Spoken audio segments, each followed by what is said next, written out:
Please help me welcome Chris McIntyre.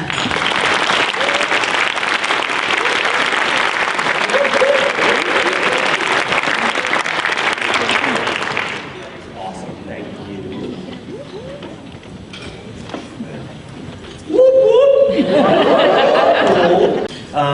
I want to ask you all a question before I jump in. How many of you, first of all, saw Hillary's speech last night? Pretty cool. Did you like it? Yeah. So I was thinking about this last night. I'm like, you know, she spoke last night, so it was less than 24 hours ago, and it's the same building, right? So should I update my LinkedIn page to say, shared the stage with Hillary Clinton? So thrilled to be here, and I want to jump right in because when I was speaking to Karen and Renee and asking them about what it was going to take to add some value for you all, they said, listen man, you've got 30 minutes. That's it. You've got 30 minutes to add world-class value to our world-class leaders out there. You've got 30 minutes and 30 minutes only to find a way to motivate our AEs and motivate our volunteer leaders out there right after they've had a big lunch. You've got 30 minutes, Chris, to make sure that you do this. We want you to give them tactical tools that they can use so that as they're working together to plan the 2014 strategies on how they're going to best serve their members and work together as a team, we want you to give them something that they can take and use instantly. And so, as I'm thinking about that, I'm like, okay, Renee, Karen, well, 30 minutes to do all that. I don't think I'm going to need all that much time. Here's what we're going to do. I'm going to ask you in just a second here to stand up and turn to somebody at your table. Partner up, right? We're going to do this 15 seconds fast, right? Partner up, determine who's going to be partner A, who's going to be partner B, face each other, say hi, and then face me for the next piece, all right? So you've got 15 seconds. Stand up, find a partner, partner A, partner B, face me, go. Okay?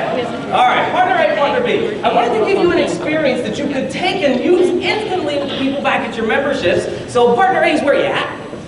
All right, partner A, here's what you're going to do. You're going to ask partner B a question.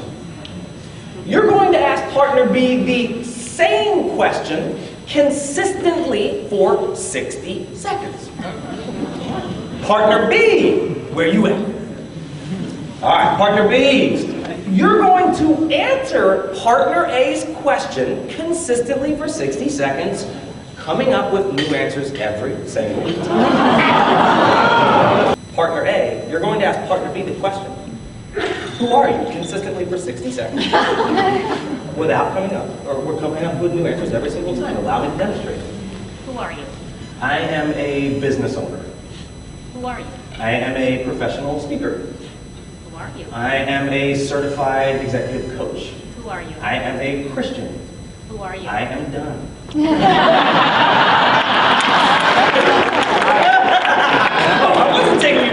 You're doing 60 seconds. I do 5.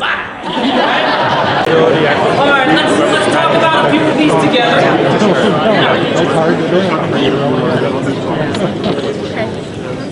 So that first question, let's just hear from a few of you. What were a few general reactions to that activity? Yeah, go for it. Old-time terminology. And I want you to sound off. I will old-time terminology, but like speed dating. Speed dating. Speed dating. How many of you enjoy speed dating? Now, I've been doing this for many, many years, and I have to say that's the first time anybody started it that way. So I know we're dealing with an interesting group, right? What else? Let me hear from a few of you. What are 2 or 3 general reactions to that activity? Yeah, go for it. Great icebreaker. Great icebreaker? Why? You're just right in their face. All right, you're right in their face, right? Just jump in there and make it happen. Cool. What else? Maybe 2 more. Informative. Yeah, informative. How so? How so? Well, it was fun to learn different things about people that either you already knew and didn't know about, or people you didn't know at all and learn something new about them. Okay, very good. One more thought. Yeah, go for it, please. It's revealing. Why was it revealing? I can't answer that. I can't answer that. Great. Hey,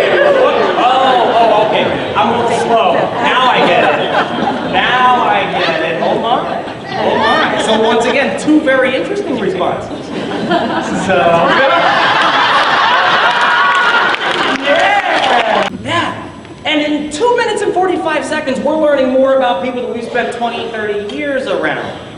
So I have to ask the question, when you're talking to your volunteers, when you're talking to some of the AEs in the room, when you're having conversations, what level conversations are you having with the people in the room? And what level conversations are you having with the members that you're trying to inspire? Look, if you can develop level 3 relationships with your membership, I can tell you that recruiting is not going to be a problem. Right? Making sure that the right people are a part of the membership is not going to be a problem. When you develop those sorts of relationships, when you find ways to get in there and have conversations with people, you're adding value not just to their lives, but to their membership, to all of the great things that you all give to each other, and to inspire people to come on board and see a little bit more about what the industry is about. So I know that you all have an amazing, amazing group of folks in the room, and not even that, what is it, 1.3 million members? Is it? That's huge. Was it the largest trade industry in the country? That's a big deal, right? That can only be a big deal, or it could be a bigger deal if we're having the deeper level, level 2, level 3 conversations. Right? Level 1, level 2, that's about tasks and getting things done. Level 3, that's about who I am. Right? Not what I do. Many times and I set you up a little bit, many times we lead with our elevator pitch. How many of you do that?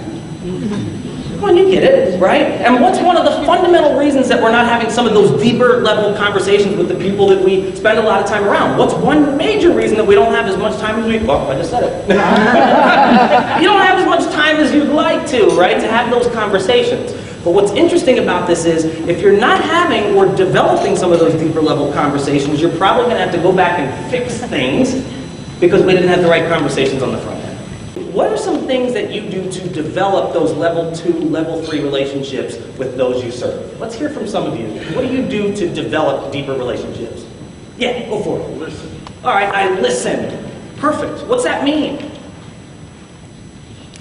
Excellent. Okay, very good. What level relationship do you have with the volunteer leaders at your state and local level?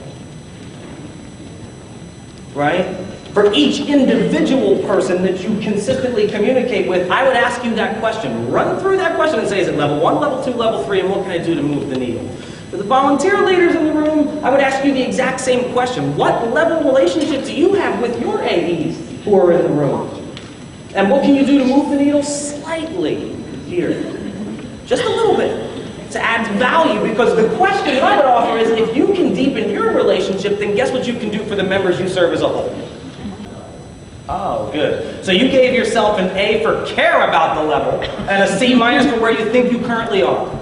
Okay, I love the humility in that answer, right? Because what that's saying is, I'm willing to try. And that's what I would say. When people feel that you're genuinely willing to try, even if you're a C-, they'll give you a plus. Try. I asked 2 very simple questions. Who are you? And what's your story? We're talking about inspiring a culture of accountability. 6 simple words. 2 minutes and 45 seconds. 30 minutes total. We had an impact here.